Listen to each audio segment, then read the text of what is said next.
اجمعین اما بعد۔ محترم ناظرین کرام، السلام علیکم ورحمۃ اللہ۔ اللہ تبارک و تعالیٰ کے فضل و کرم سے ہم سورہ بقرہ کا مطالعہ کر رہے ہیں، اور الحمدللہ ہم آیت نمبر 163 تک ہم مطالعہ کر چکے ہیں، اور اسی سے متصل یہ مضمون آیت نمبر 164 کی طرف ہم آگے بڑھتے ہیں۔ پہلے میں آیت 163 کا میں ایک مرتبہ ذکر کر دیتا ہوں آپ حضرات سے، تاکہ مضمون رفت میں آ جائے۔ اللہ تبارک و تعالی ارشاد فرماتا ہے، اعوذ باللہ من الشیطان الرجیم، بسم اللہ الرحمن الرحیم، وَإِلَٰهُكُمْ إِلَٰهٌ وَاحِدٌ لا الہ الا هو الرحمن الرحیم۔ اللہ تعالیٰ فرماتا ہے، اور تمہارا معبود، تمہارا خدا ایک ہے، تمہارا خدا ایک خدا ہے، لا الہ الا هو الرحمن الرحیم، اس رحمان و رحیم کے علاوہ کوئی اور خدا نہیں۔ اللہ تبارک و تعالی بندوں کی ان سے پہلے کی آیات میں بندوں کی ذمہ داریاں ذکر کیا کہ عبادت کیسا کرنا ہے، شرک نہیں کرنا ہے، جو اللہ کے پاس سے آیا اس کو کھول کر بیان کرنا ہے، اس میں سے کوئی حصہ چھپانا نہیں ہے۔ اس کے بعد اللہ تبارک و تعالی اپنی توحید ذات و صفات کا دعویٰ بیان کیا۔ اللہ تبارک و تعالی توحید ذات و صفات یعنی اس کی یکتائی اور اس کے ذات و صفات کا بیان فرمایا، اور اس کے اوپر جو ہے عملی استدلال، اللہ تبارک و تعالی جو تخلیق کیا ہے اب اس کا ذکر کر رہا ہے۔ پہلے اپنی ذات، اپنی وحدانیت بیان کیا، اب اس کی اپنی تخلیق جو ہے، جو بندوں کے لیے رحمت کے ساتھ بیان کیا اللہ تبارک و تعالی۔ دیکھیے، اپنی توحید بیان کیا، وَإِلَٰهُكُمْ إِلَٰهٌ وَاحِدٌ لا الہ الا هو الرحمن الرحیم، اپنی اکتائی کے ساتھ بندوں پر اپنی رحمت کی جو صفت ہے اس کو اللہ تبارک و تعالی ہائی لائٹ کیا۔ حالانکہ اللہ تبارک و تعالی کے بہت سارے صفات ہیں، لیکن صفت رحمانیت اور رحیمیت کو اللہ تبارک و تعالی نے زیادہ ابھار کر بیان کیا، اور آگے کے مضمون میں وہ چیز جھلکے گی اب آپ کو۔ اللہ تبارک و تعالی فرماتا ہے، آیت نمبر 164 آج کے جو آیت ہے، ان فی خلق السماوات والارض واختلاف اللیل والنہار والفلک التي تجری فی البحر بما ينفع الناس وما انزل اللہ من السماء من ماء فاحیا به الارض بعد موتها وبث فیها من کل دابہ وتصریف الریاح والسحاب المسخر بین السماء والارض لآیات لقوم یعقلون۔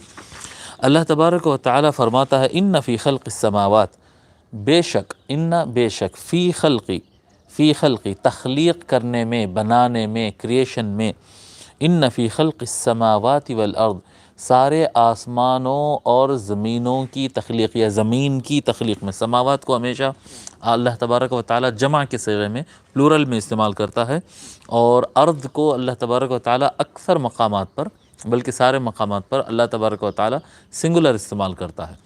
جی، حالانکہ ارض بھی زیادہ ہے، جیسا کہ سورہ طلاق میں اللہ تبارک و تعالی بیان فرما دیا، وَمِنَ الْأَرْضِ مِثْلَهُنَّ، اس طرح سے فرمایا ہے۔ بہرحال وہ دوسری ڈیٹیل ہے۔ اللہ تبارک و تعالی فرماتا ہے کہ بے شک آسمانوں اور زمین کی تخلیق میں، واختلاف اللیل والنہار، اور رات اور دن کے اختلاف میں، یعنی ایک دن آتا ہے تو رات چلے جاتی ہے، رات آتی ہے تو دن چلا جاتا ہے۔ جی، دن بڑا ہو جاتا ہے تو رات چھوٹی ہو جاتی ہے، رات بڑی ہوتی ہے تو دن چھوٹا ہو جاتا ہے۔ جی، مختلف یعنی جو اس میں جو تبدیلیاں آتے رہتے ہیں رات اور دن کے اختلاف میں، اس کے چینجز میں۔ والفلک التی تجری فی البحر، جی، والفلک التی تجری فی البحر۔ اچھا، یہ بھی ہے کہ حضرت قبلہ رحمۃ اللہ علیہ لکھتے ہیں کہ سماوات سے مراد، سابق میں بھی ہم یہ بات بیان کر چکے ہیں، سما آسمان کو کہتے ہیں، لیکن ساتھ ساتھ یہ بھی بات یاد رکھی جائے کہ ہر وہ چیز جو آپ کے اوپر سایہ فگن ہو، ہر وہ چیز جو آپ کے اوپر ہو، اس کو بھی سما کہا جا سکتا ہے۔ آسمان کو بھی سما کہیں گے، ابر کو بھی سما کہتے ہیں۔ اسی طرح گھر میں رہنے والا آدمی اگر اپنے گھر کے چھت کو سما کا لفظ استعمال کرے تو وہ غلط نہیں ہوگا۔ ہر وہ چیز جو آپ کے اوپر ہوگی اس کو سما کہا جائے۔ سموون سے ہے، یہ بلندی سے بنا ہوا لفظ ہے یہ۔ ان فی خلق السماوات والارض واختلاف اللیل والنہار، اور کیا کہتے ہیں، دن اور رات کے تبدیل ہونے میں، والفلک التی تجری فی البحر، اور فلک کشتی، اور وہ کشتی پانی کا جہاز جو سمندر پہ اور پانی کے اوپر جو چلتی ہے وہ سواری، والفلک، اور کشتی، التی تجری فی البحر، جو کہ سمندر میں گھوم رہی ہے، گردش کر رہی ہے، چل رہی ہے، جی جرا یجری کہتے ہیں چلنا، جو سمندر میں چلتی ہے، والفلک التی تجری فی البحر۔ پھر حضرت قبلہ رحمۃ اللہ علیہ فرماتے ہیں کہ فلک کا اصل معنی گردش کرنے کے ہے، حرکت کرنا۔ فلک کا اوریجنل میننگ، اصل معنی جو ہے وہ حرکت کرنا ہے، اسی سے اس کو کشتی کہتے ہیں، کیونکہ وہ پانی میں حرکت کرتے رہتی ہے، پانی کے اوپر حرکت کرتے رہتی ہے، اس لیے پانی کے جہاز کو فلک کہتے ہیں۔ والفلک التی تجری فی البحر بما ينفع الناس، بما ينفع الناس اس چیز کو لے کر حرکت کرتی ہے جس سے لوگ کو فائدہ ہوتا ہے، بما ينفع الناس جس سے لوگ کو فائدہ ہوتا ہے۔ اب یہ بما ينفع الناس یہ فلک کے تحت بھی ہو سکتا ہے، یعنی کشتی کے لیے ہو سکتا ہے کہ یہ کشتی پانی کا جہاز سمندر میں کیا کہتے ہیں لوگ کے فائدے کی چیز کو لے کر گھومتی ہے، یہ بھی اس کا معنی ہو سکتا ہے۔ اور یہ بھی اس کو بما ينفع الناس کو آپ باقی پوروں سے متعلق کر سکتے ہیں، جی ان فی خلق، زمین و آسمان میں جو لوگ کے لیے فائدہ بنایا گیا ہے، دن اور رات کا کم چھوٹا زیادہ بڑا اور بدلتے رہنے کا جو نظام ہے آپس میں، دن رات ہونا، رات دن ہونا، چھوٹا ہونا بڑا ہونا، اس میں بھی لوگ کو فائدہ ہے، بما ينفع الناس۔ تو اللہ تبارک و تعالی، حضرت بحر العلوم رحمۃ اللہ علیہ لکھتے ہیں یہ سب اللہ تبارک و تعالی کی رحمت کے نظارے ہے، جو اس کے اوپر کی آیت میں لا الہ الا هو الرحمن الرحیم جو بیان فرمایا وہی رحمت کے نظارے یہاں پر اللہ تبارک و تعالی بیان کر رہا ہے کہ دیکھو آسمان کی تخلیق ہم کس طرح سے کیے، زمین کی تخلیق کس طرح سے کیے، اور یہ دن اور رات کا سسٹم ہم کس طرح سے بنائے، اور یہ پانی کے اوپر کوئی چیز کھڑی نہیں رہ سکتی ہے لیکن اتنا بڑا پانی کا جہاز بھی اس کے اوپر حرکت کرتے رہتا ہے۔ یہ سب اللہ تبارک و تعالی کی رحمت کے نظارے ہیں جو اللہ تبارک و تعالی نے انسان پر اور اپنی مخلوقات پر رحم کر کر بنایا ہے۔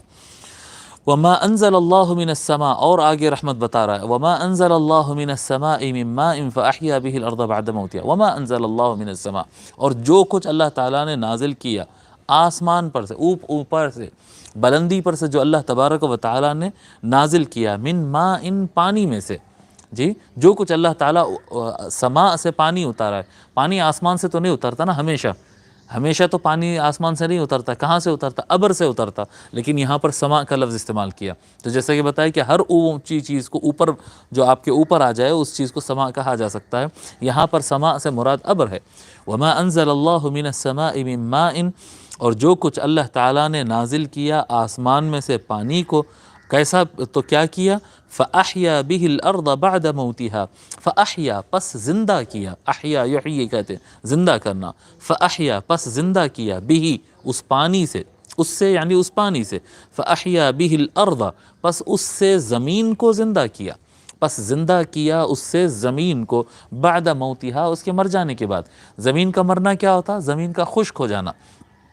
جب کسی زمین پر پانی بالکل نہیں پڑتا ہے تو وہ زمین مردہ ہو جاتی ہے، وہاں پر بیج، وہاں پر جانور، وہاں پر انسان، کوئی بھی زندہ نہیں رہ سکتا ہے، سب ختم ہو جاتے، کوئی بچتا نہیں ہے۔ جیسا الصحراء الکبریٰ ہے، اب افریقیہ کا جو سب سے بڑا ریگستان ہے، جو مصر اور جزائر اور لیبیا اور یہ سارے علاقوں سے گھومتا ہوا افریقہ کے ساؤتھ افریقن کنٹریز کے ابتدا تک جو لگتا ہے، جو دنیا کا سب سے بڑا ریگستان ہے، وہاں پر آپ کو ہزار کلومیٹر تک کوئی ایک پودا یا ایک پرندہ بھی نظر نہیں آئے گا، ہزار کلومیٹر تک ایک پرندہ بھی نظر نہیں آئے گا۔ تو یہ کیا چیز ہے؟ یہ وہاں پر زندگی ختم، جہاں پر زمین میں خشکی آ جاتی ہے، پانی ختم ہو جاتا ہے۔ اللہ تبارک و تعالیٰ ایک مقام پر فرمایا وَجَعَلْنَا مِنَ الْمَاءِ كُلَّ شَيْءٍ حَيٍّ، کہ ہم نے پانی سے ہر چیز کو زندگی ہم نے پانی سے عطا کی ہے، ہر شے کی اندر زندگی ہم پانی سے عطا کی ہے۔ تو جب پانی نہیں ہوتا زمین میں تو زمین مردہ ہو جاتی ہے، اس کے اندر سے زندگی ختم ہو جاتی ہے، اب اس پر رہنے والی کوئی چیز زندہ نہیں رہ سکتی ہے، جی۔ تو اللہ تبارک و تعالیٰ فرماتا ہے غور کرو کہ کس طرح سے ہم آسمان سے یا اونچائی سے ابر سے پانی نازل کرتے ہیں اور اس سے ہم زمین کو زندگی عطا کرتے ہیں۔ فَأَحْيَا بِهِ الْأَرْضَ بَعْدَ مَوْتِهَا وَبَثَّ فِيهَا مِن كُلِّ دَابَّةٍ، وَبَثَّ اور پھیلا دیا اس میں، پھیلا دیا، فِيهَا جی اس میں، وَبَثَّ فِيهَا اور اس میں پھیلا دیا، کس میں؟ زمین میں، زمین کو زندہ کیا اور پھیلا دیا اس میں، من کل دابہ ہر ٹائپ آف لیونگ تھنگ سے، جی۔ دابہ کہتے ہیں کل ما یدب علی الارض فهو دابہ، کل ما یدب ہر وہ چیز جو خود سے حرکت کرتی ہے، جس کے اندر اللہ تبارک و تعالیٰ خود سے حرکت کرنے کی طاقت رکھتا ہے، اس کو دابہ کہتے ہیں۔ چاہے دابہ اب جو ہے وہ ہاتھی ہو یا دابہ جو ہے وہ ایک چھوٹا سا باریک کیڑا ہو جو کیا کہتے ہیں کنجال کے بیچ میں پیدا ہو جاتا ہو. آپ دیکھتے ہیں نا، ایک چٹان رہتی، ایک پتھر رہتی، اس کے اوپر پانی جمع ہو جائے تو تھوڑی دیر چند دن اگر گزر جائے، پانی ایک ہی جگہ کھڑا رہا تو اس میں باریک باریک کیڑے خود سے پیدا ہو جاتے ہیں. وہ کیڑا ہو یا پھر بڑا ہاتھی ہو یا کوئی اور ہو، ہر وہ چیز جس کے اندر زندگی ہے اور وہ اپنے ارادے سے ہل سکتا ہے اس کو دابہ کہتے ہیں. وَبَثَّ فِيهَا مِن كُلِّ دَابَّةٍ. تو اللہ تبارک و تعالی آسمان سے پانی نازل فرماتا ہے جس کی وجہ سے زمین زندہ ہوتی ہے. جب زمین زندہ ہوتی ہے تو پھر اس کے اندر اللہ تبارک و تعالی چرند پرند اور جانور اور انسان اور کیا کہتے ہیں کیڑے مکوڑے پرندے سب اللہ تبارک و تعالی دواب اس کے اندر پیدا کر دیتا ہے. وَبَثَّ فِيهَا مِن كُلِّ دَابَّةٍ وَتَصْرِيفِ الرِّيَاحِ. اور اللہ تبارک و تعالی کی رحمت کے نظاروں میں ایک بڑا نظارہ ہے ہوا کا پھیرنا. ہوا جو ہے نا، ہوا ایک جگہ نہیں کھڑی رہتی ہے.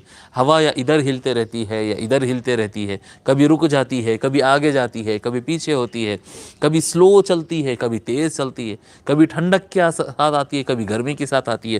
یہ ہوا کی جو تبدیلی ہوتی ہے، یہ ہوا کا پھیرنا جو ہوتا ہے، یہ اللہ تبارک و تعالیٰ کی بہت بڑی رحمت ہے. اگر ہوا کی حرکت رک جائے تو بارش بند ہو جائے. بارش کا ہونا ڈیپینڈ کرتا ہے ہوا پر. آپ تصور کریں نا، جو پانی دھوپ کی وجہ سے کیا کہتے ہیں سمندر سے اٹھتا ہے، دھوپ کی گرمی کی وجہ سے بخار بن کے وہ آسمان میں اٹھتا ہے، اور اگر وہ زیادہ جمع ہو جاتا ہے تو پھر وہیں پر گر جائے، پانی اوپر جائے اور پھر کیا کہتے ہیں اسی پر واپس سمندر کے اوپر گر جائے. ہماری زمین پہ کیسا آ رہا ہے؟ اب یہاں پر ہم حیدرآباد میں بیٹھے ہیں. حیدرآباد سے ایک طرف تو جو ہے میں سمجھتا ہوں 300-400 کلومیٹر دور سے قریب 300-400 کلومیٹر سے قریب تو یہاں پر سمندر ہی نہیں ہے، لیکن یہاں پر بارش ہو رہی ہے. روئے زمین کے ہر خطے میں بارش ہو رہی ہے، اور وہ بارش کہاں سے آ رہی ہے؟ سمندر ہر ایک کے قریب نہیں ہے، لیکن پانی آ رہا ہے، بارش ہو رہی ہے. یہ کمال ہے ہوا کا، یہ ہوا کا کمال ہے. ہوا پانی کو لے کر آتا ہے، اور اس میں بہت سارے اور فوائد ہوتے. وتصریف الریاح. اللہ تبارک و تعالیٰ نے باضابطہ ایک رحمت کے مضمون کے طور پر اللہ تبارک و تعالیٰ ریاح کو بیان کیا ہے، ہمارا ہوا کا پھیرنا، بس اتنا فرمایا. وتصریف الریاح والسحاب المسخر بین السماء والارض. فرماتا ہے اللہ تبارک و تعالیٰ کی رحمت کا اور اللہ کے تخلیق کا ایک عجیب نظارہ بھی ابر بھی ہے.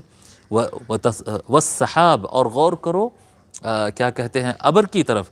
والسحاب تخلیق السحاب ان فی خلق السماوات وخلق السحاب. اور اللہ تبارک و تعالیٰ کا یہ سحاب پیدا کرنے میں المسخر. کیسا ابر؟ کیسا ابر؟ سحاب ابر کو کہتے ہیں. کیسا ابر؟ المسخر، جو کہ کنٹرولڈ ہے، کنٹرول کیا ہوا ہے جی. بین السماء والارض، آسمان اور زمین کے درمیان. نہ وہ پورا زمین پہ آ گیا، نہ وہ آسمان پہ اٹھا لیا گیا، وہ بیچ میں ہے المسخر. اب یہاں پر لفظ سما سے مراد آسمان ہو گیا جی، سمجھ میں آ گیا؟ یعنی جو ابر کے لیے جو سما ہے، ابر کے لیے سما ہے، وہ آسمان ہوگا. المسخر بین السماء والارض، جو آسمان اور زمین کے درمیان مسخر سحاب ہے.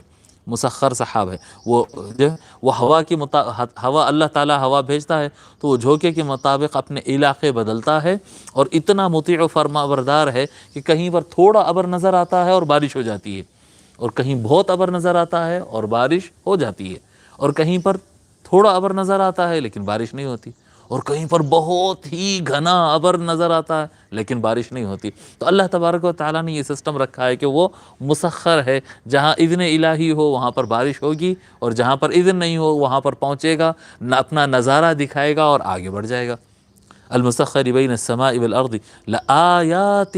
اللہ تبارک و تعالیٰ فرما رہا ہے یقیناً یہ نشانیاں ہے اللہ کی ان چیزوں کی تخلیق میں. ان فی خلقی، بے شک زمین و آسمان کی تخلیق میں، دن اور رات کے اختلاف میں، اور وہ کشتی کے وہ پانی کے جہاز اور کشتی کے جو سمندر میں ان چیزوں کو لے کر گھومتی ہے جس کے ذریعے لوگ کو فائدہ ہوتا ہے، اور جو کچھ اللہ آسمان سے پانی اتارا ہے زمین پر تاکہ زمین کو زندہ کرے اس کے مرنے کے بعد. وَبَثَّ فِيهَا مِن كُلِّ دَابَّةٍ. اور اس کے اندر ہر زندہ چیز کو اس کے اندر دوڑا دیا ہے، حرکت دے دیا، پھیلا دیا ہے جی، اور ہوا کو پھیر دیا. اور ان ہواؤں کے پھیرنے میں اور یہ ابر جو مسخر ہے اس کے زمین و آسمان کے درمیان مسخر رہنے میں، ان تمام باتوں میں نشانیاں ہیں.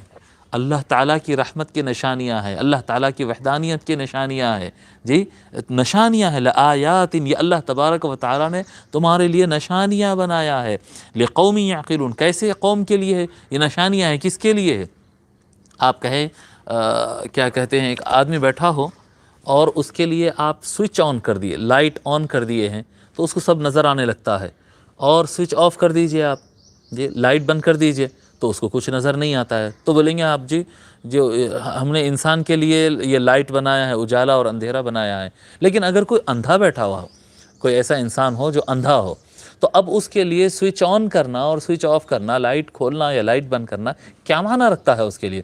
تو آپ کہیں گے اس کے آپ اگر اندھے کو کہیں گے کہ بھائی میں آپ کے لیے لائٹ کھول دیا، ذرا آپ سکون سے چلیے پھریے، جو بھی کرنا ہے کر دیجیے، میں لائٹ کھول دیا، تو آپ کہیں گے کہ نہیں بھائی یہ نہیں، یہ تو بات بالکل صحیح نہیں ہے، وہ اندھا ہے، اس کے لیے لائٹ کھولنا اور لائٹ بند کرنا برابر رہتا ہے۔ اسی طرح اللہ تبارک و تعالیٰ فرما رہا ہے کہ لآیات، ہماری یہ ساری تخلیقات کے اندر نشانیاں ہیں، کس کے لیے ہے؟ کیا کس کے لیے ہے؟ لقوم یعقلون، ایک ایسی قوم کے لیے جو عقل رکھتے ہیں، جو سوچتے ہیں، جو غور کرتے ہیں، جو سوچ بچار کرتے ہیں، جو اسٹڈی کرتے ہیں، جو پڑھتے ہیں، جو غور کرتے ہیں اشیاء کو، ان کے لیے نشانیاں ہیں۔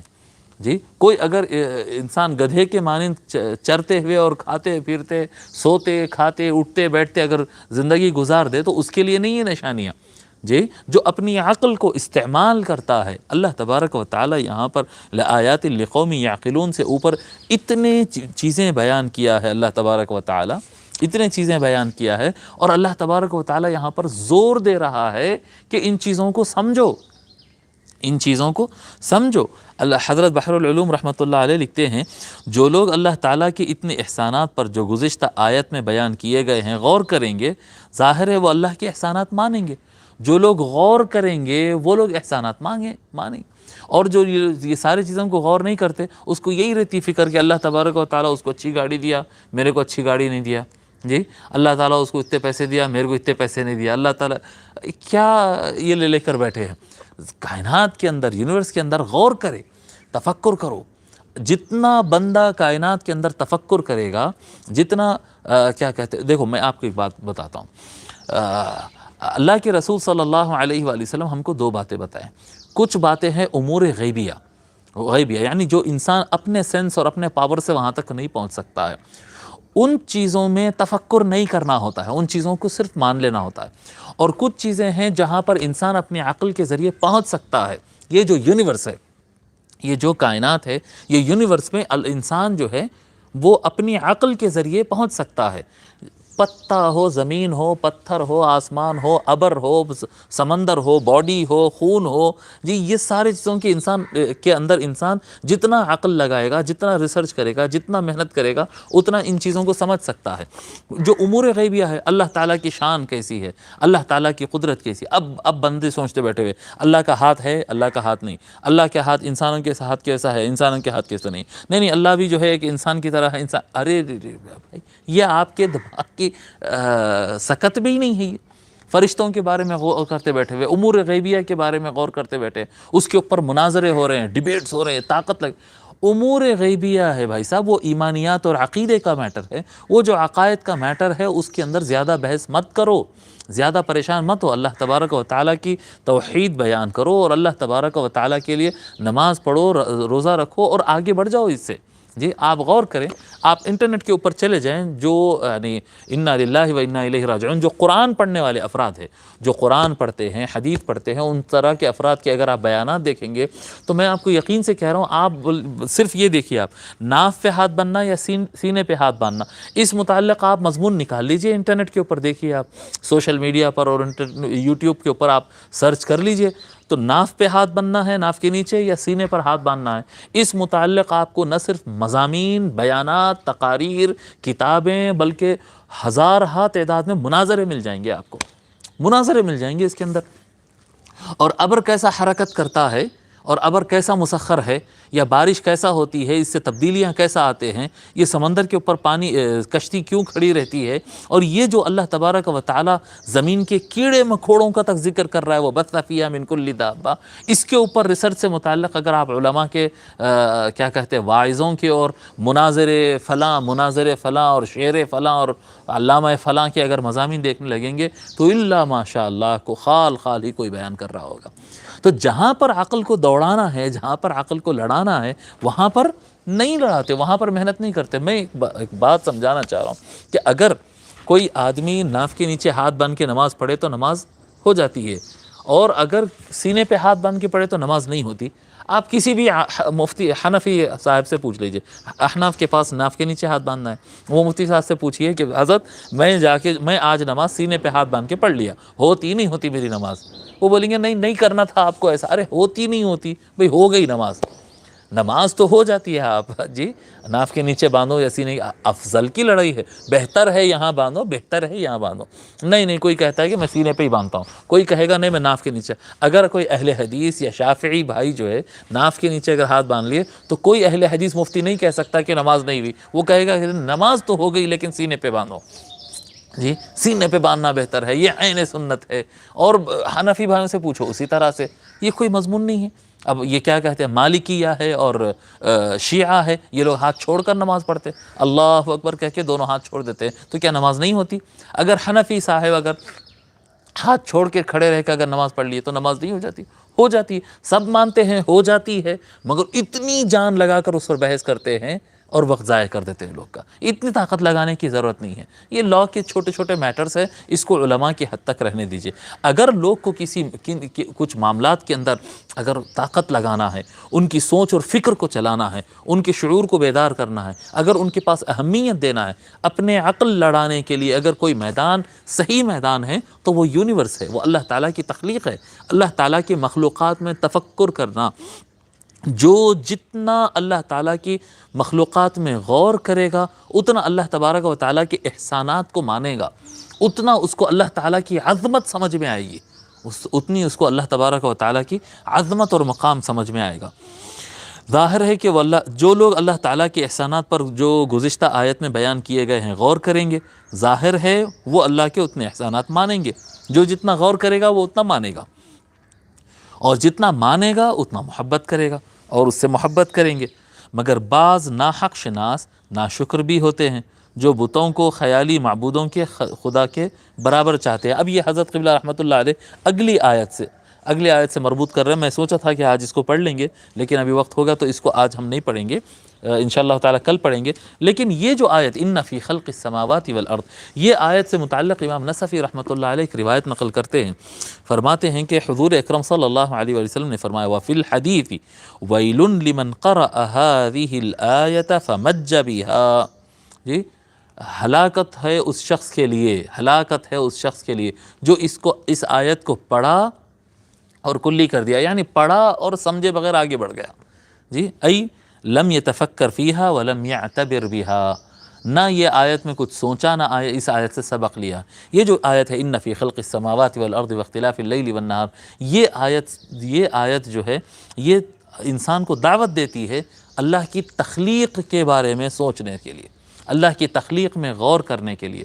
جتنا اللہ تعالیٰ کو ماننے والا ایک موحد جو اللہ کو مانتا ہے، وہ ان آیات میں، ان مخلوقات میں جتنا غور کرتے جائے گا اس کو اللہ تبارک و تعالیٰ کے نشانیاں ملتے جائیں گے، اور انسان کو چاہیے کہ وہ ہمیشہ اپنی عقل کا استعمال کرے، ہمیشہ اپنی عقل کا استعمال کرے اور سوچے اور غور کرے۔ یہ لازم ہے۔ وہ بعض لوگوں کی باتوں میں نہیں چلے آنا، ہم تو دیوانے ہیں، ہم تو مستانے ہیں، ہم تو عاشقاں ہیں، ہم تو وہ ہے، یہ نہیں، یہ باتوں میں نہیں جانا۔ یہ باتیں میں خلاف نہیں ہوں۔